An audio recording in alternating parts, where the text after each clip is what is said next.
we say OpenAI, it's not to single out one frothy equity in the AI space because they're all in that same boat. I talked about this on my appearance with Nick Bhatia on the Bitcoin Lair a couple of weeks ago now.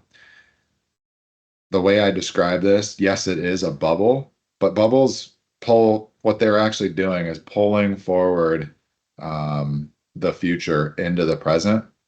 Investors have to get excited about the mania to basically like leapfrog society onto a new technological way. This happens with every advance, pretty much. You can go back and look at it.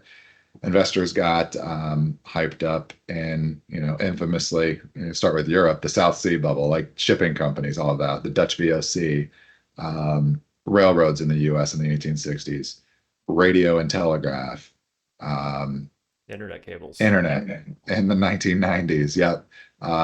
So this is just par for the course. Like this happens. But I think one of the things we've talked about on our weekly updates over the course of the year is the similarity. Sometimes you get in these situations where the bubble is actually playing a different role than what it's kind of wearing on its face. And that's where I think the best example of that is the South Sea bubble in the UK in the early 1700s. So we've talked about this, what this thing was. It was essentially a corporate chartered public-private partnership that was on its face a trading company that would have a monopoly over like British trade from Africa to the Western Hemisphere colonies, mainly in the Caribbean, largely centered around the slave trade, sadly.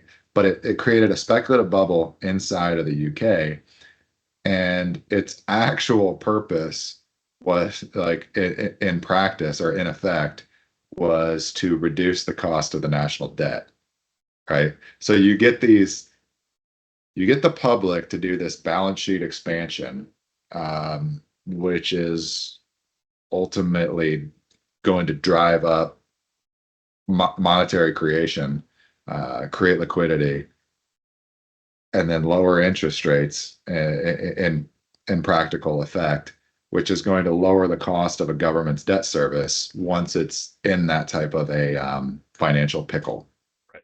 So you kind of get this situation where the technology itself is like, it's real, it's there. Humans are going to build these things to try to gain economic efficiencies in the future and pull that forward into the present.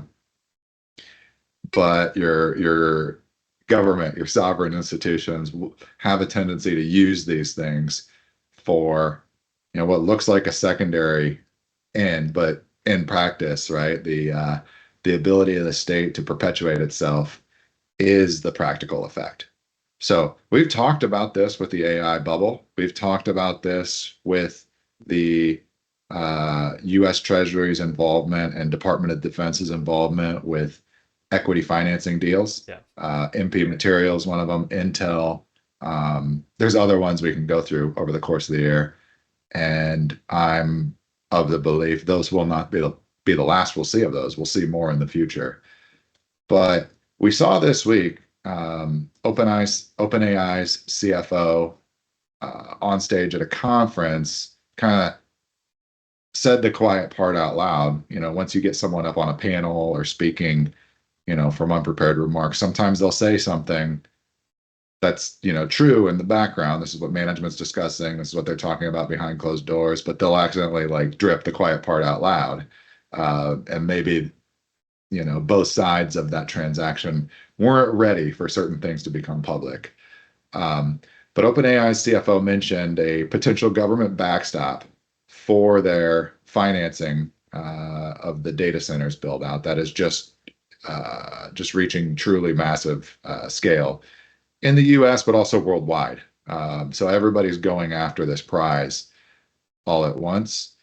it is highly risky, right? Because the more capital you plow in early to go after like an economic benefit of uncertain or unknowable value, if it doesn't pan out the way that everybody penciled it in their financial model on Excel, someone's going to take losses.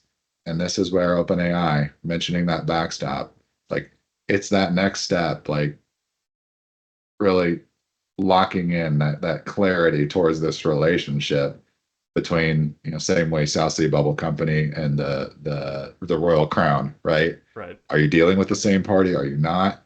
We're still at that point where it's like, no, no, no, no, no, no. We're totally We're we're separate. totally different.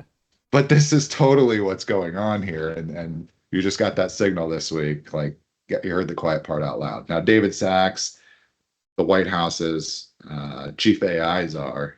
I don't even think that's an official title, Crypto but czar maybe for there is longer. some Yeah. sort of documented position. Yeah. But it's a new seat. I think David Sachs would be the first one, but he's really representing the public sector in this entire messy process. And he came out and said, no, no, no, no, no, there's not going to be a federal government guarantee. And I don't think he could guarantee the risk financing here without. This is where we're getting into a Supreme Court case this week. What does the White House, what does the executive branch have the power to do constitutionally in terms of powers of the purse, right? That's going down to a Supreme Court decision that's going to come up on the tariffs, whether the Trump administration holds the authority to do or to make the tariff policy decisions that they've put out since Liberation Day. I think you could say the same thing about government guarantees, right?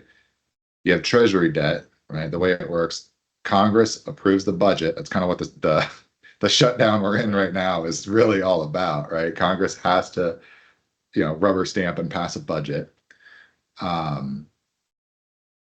Treasury spends that money once the that budget has been established and set forth by Congress, and the public guarantee most explicit, like it's most clear that the government's credit guarantee applies to congressionally approved like debt spending, debt related spending, debt finance spending. The other thing you could also have you talk about agencies, quasi public private partnerships, GSEs would be the three-letter acronym for them, government sponsored entities.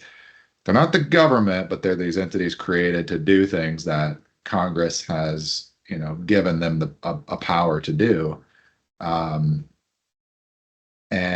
like the housing sector, Fannie, Freddie, those would be examples. Yeah. So there's certain mortgages, for example, mortgage-backed securities, where Congress has given these agencies an authority to obtain credit guarantees on timely principal and interest payments, for example. You can have a government guaranteed agency, technically not a public entity, they're credit financing, and that could be what these, CapEx for the AI build out could be. So far, we're saying no, we're not going to put the public on the hook for these things. So that's the state of play where this call it the AI bubble, where it stands. I don't mean that as a bad thing though when we say a bubble. Like all investment in new productive technology starts out this way. You have to get capital markets into, like, you have to make them speculate on an unknowable future. This is just risk taking in capital markets. If you don't do it, your competition will, and then we're going to find out in 5 to 10 years whether any of this pays off. So it's kind of one of those choices, or one of those situations. Like there is no steady ground. The only way, it's the opposite of the situation. The only way not to lose is to not play. It's like the only way not to lose here is to play at this point. It may turn out, in effect, like if all of this turns out to be garbage, then the right decision was don't play. But if it turns out the other way, this is a massively productivity enhancing technology. If you don't have it as a nation state, your Massive competitor will. disadvantage. Yeah, and then it's like going into World War II without nuclear Yeah, weapons they're or on horses. air superiority, and you're gonna lose. So it's just one of those positions. Just gotta roll the dice on history. Yep. And one thing that I thought was interesting with the CFO's OpenAI CFO's comments too is she walks back her comments that this kind of Market Watch headline mentions, but she never says this is wrong. She just says, "Hey, I think people focused on the wrong part of what I was talking about. Let's talk about this other stuff." So again, I think you identified this correctly, Matt, when we were talking about it the other day. I was thinking through kind of what's going on with OpenAI and broadly everything in the data center space, but it's a key technology at this point that we're definitely not gonna try to lose that race to other countries. Yeah, and everybody's expecting, hey, the bubble's going to collapse tomorrow, all this stuff. This Yep. could last for 5, 10, 15 years, like just based on um, other similar examples of markets being caught up in these new technologies. So Yep. this will be a story with like we'll be talking about this for most of the decade, in my opinion.